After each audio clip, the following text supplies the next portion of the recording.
అందరికీ నమస్కారం అండి. ఈ విశ్వం యొక్క సృష్టి, స్థితి, లయ కారకులైన త్రిమూర్తులను ప్రధానంగా ఆరాధిస్తారు. ఈ ముగ్గురు దేవతలు విశ్వచక్రానికి బాధ్యులు.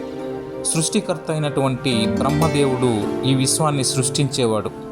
ఇక స్థితికర్త అయినటువంటి శ్రీ మహావిష్ణువు, శ్రీమన్నారాయణుడు, సర్వలోకైకనాథుడు, పరబ్రహ్మం, సర్వేశ్వరుడైనటువంటి విష్ణువు సృష్టించబడిన విశ్వాన్ని రక్షించేవాడు మరియు పాలించేవాడు.